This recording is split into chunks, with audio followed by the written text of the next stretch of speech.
Vasu, and I'm here to tell you whether the myths about the Shantiniketan monster are true or not.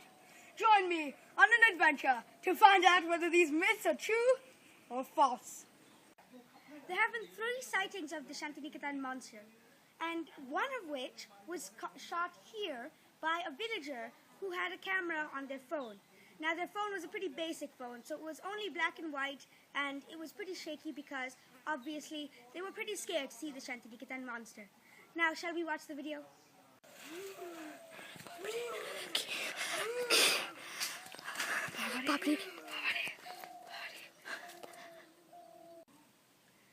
So after we watched this video, we kind of want to think what the villager thought. So here's the villager who took the video, and here is what she thinks about the Shantiniketan monster.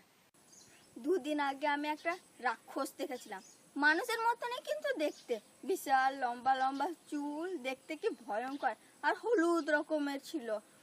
ওর একটা video আমার মোবাইলেও আছে, এখানে আর থাকলে চলবে না, খুব ভয়ঙ্কর দেখতে, মানুষকে খুব ভয় দেখাচ্ছে।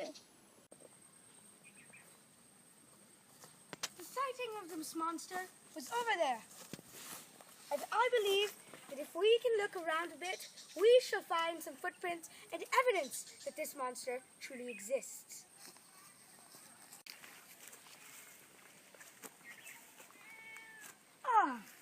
Here we have some perfect evidence. Now, we can't tell if this is actually from the monster or not, but it suggests, these claw marks suggest that the animal is not much bigger than a human, and not much stronger, considering these indents aren't that strong in such a weak tree.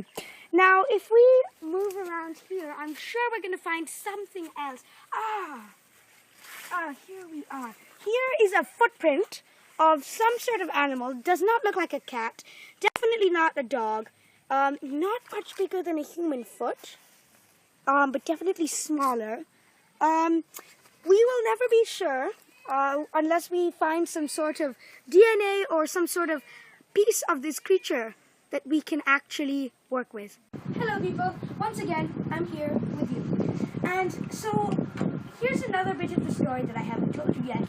I sent my scientists out on a kind of field work to the site, and they found this tuft of hair.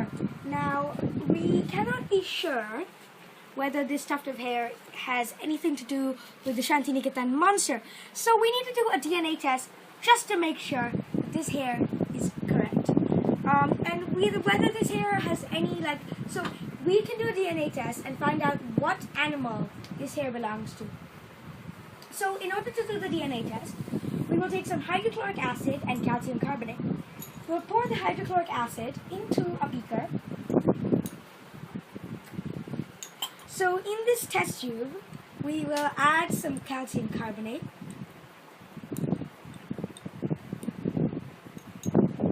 Which will immediately make it red, almost as though it's iodine. Then we will take the tuft of hair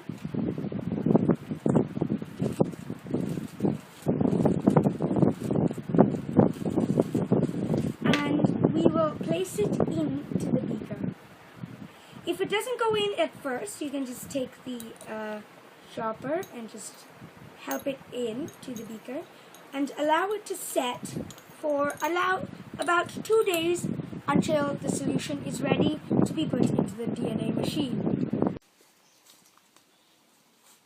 So we've come back to the evidence to see if what we have seen is actually genuine.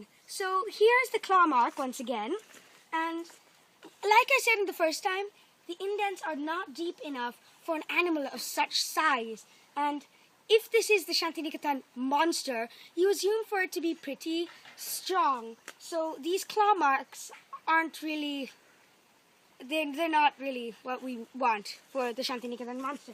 Now, if we come back to the footprint here, it isn't really that deep. I mean, for a monster of such size, it should be a little more than this deep. But this isn't even that deep. So, and that just leads us to think that this could be a fake. Also, 3 toes is not something you find on many animals.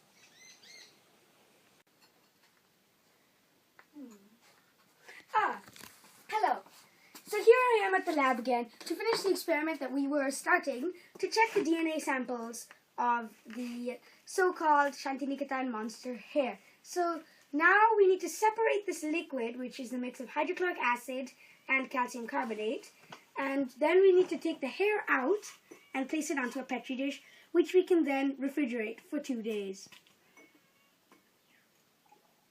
So once we do this, it's very simple to take the hair out. You can just use the same dropper and just pull it out like this.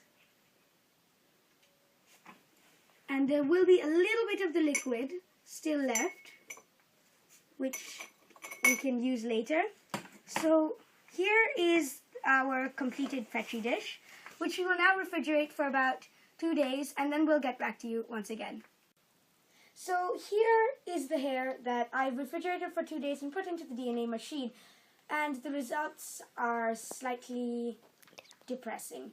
What happened is that this hair is no bear hair or no new animal. It's dog hair, and it's not something that we expected, because we actually expected some sort of new animal like the Shantiniketan monster, but it is dog hair, and this leads us to believe that this Shantiniketan monster is a fraud. The evidence about the Shantiniketan monster has led us to believe that it is fake. The footprints aren't deep enough into the soil for an animal of such size. The claw marks of the trees are not deep enough to be of such a big animal.